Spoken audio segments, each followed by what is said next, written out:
Hi, this is Megan Early, and today is Thursday, April 11th, 2013, Day 9 of the 37th Cleveland International Film Festival, presented by Dollar Bank.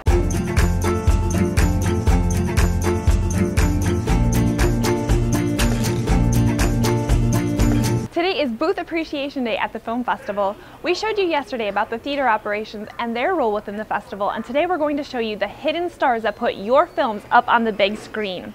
We were able to sneak up into the booth and chat with Carson Parrish, who works with Colortone to project the digital versions of the films, and we spoke with Dave Huffman, who is the Director of Marketing for Cleveland Cinemas, to show how to run the 35mm films. Hi, my name's Carson Parrish. I'm the projection manager here at the Cleveland International Film Festival, and although I don't do that much, these guys are the ones who really make the show happen here.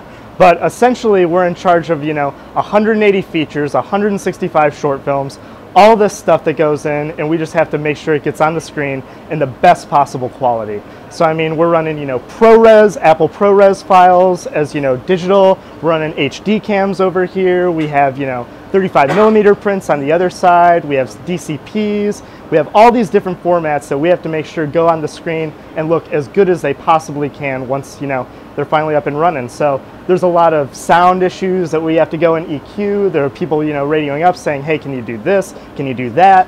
And we try and take it all beforehand. We go through and check everything to make sure it looks good in the frame. Whatever we can do to make sure that all of this runs as smoothly as possible. So if you're downstairs and the movie looks good, it looks good on the screen, please, hey, give us a shout out and, say thank you. My name is Dave Huffman. I'm the Director of Marketing for Cleveland Cinemas, but during the film festival I take that hat off and I put on a different hat and I help in the projection booth. Specifically, I'm the guy in charge of all the 35mm film.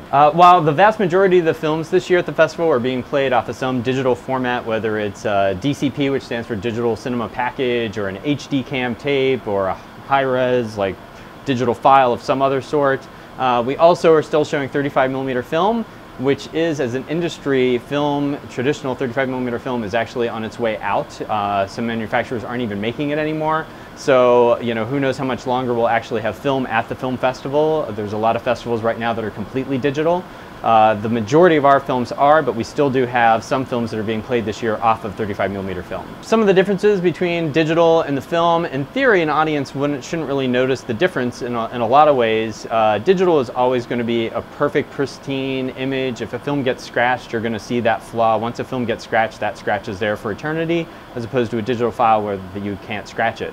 Of course, with a digital file, the file could be corrupted, or you could accidentally hit delete and then you've lost the movie, so that's a bad idea. You can't accidentally delete a 35mm film. We could accidentally ship it out, but we wouldn't do that. And I must say, it does take a lot less time to delete a movie off the digital server after we're done playing it than it does to break down a movie, because it takes about an hour to build up each 35mm film, and it takes about a half hour to tear down each one whenever they're done playing. So it's a lot more time intensive when it's 35mm. Here at the festival, we have a lot of stuff where we have to be going late at night and things like that. And so one of the ways that we strive to keep ourselves going is on Cheez-Its. I'm not personally a advertiser for Cheez-Its. However, I can say that Colby definitely does what we need to do best. Original is always good, and white cheddar sometimes filters in to kind of take us through those really late nights. So before you see your film, be sure to celebrate with us and thank these guys who put your film on the big screen. We could not do this without their talent and help. Today is the conclusion to our day and nights out in the town.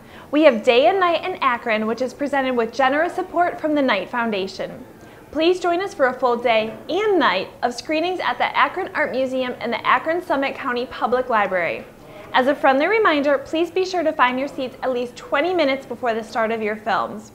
We will be playing a variety of shorts and feature-length documentaries, and please refer to page 42 in the program guide for a full list of screenings, or check out our website at clevelandfilm.org. And join us also for our Rick Whitback evening at the Cedar Lee Theater.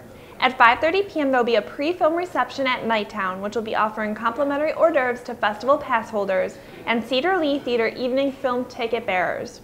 Find your seats at 7 o'clock for the 7:20 p.m. screening of Good Ol' Frida. After the movie, Nighttown will be offering dinner specials until midnight. 2 incredible opportunities to catch films outside of Tower City cinemas. And to give you additional ideas of films to catch here, without further ado, here are Bill's best bets for today.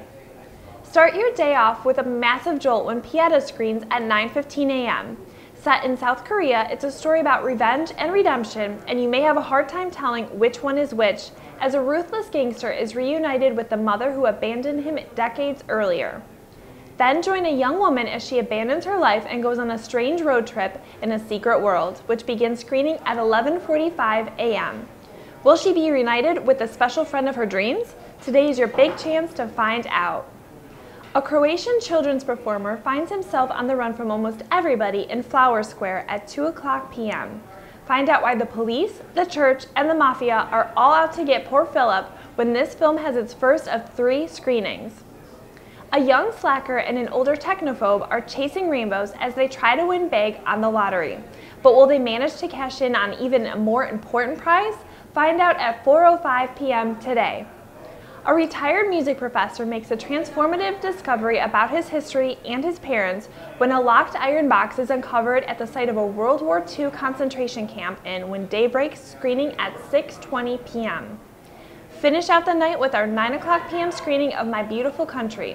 When an Albanian soldier takes refuge in the home of a Kosovar widow, they begin to forge a new, dangerous, but beautiful family in spite of the war raging all around them.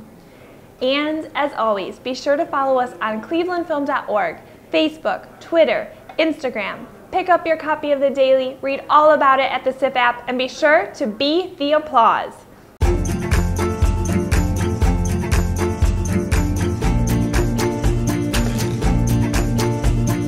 Hi, this is Megan Early, and today is Thursday, April 11th, 2013.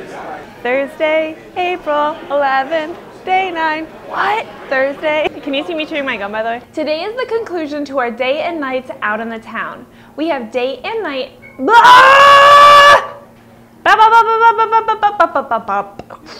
Okay. Start your day off with a massive jolt with Pieta.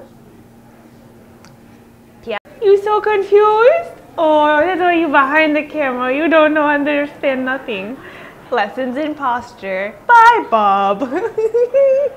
Okay. Go. Okay. Go. I want to go to bed tonight, Megan. Go.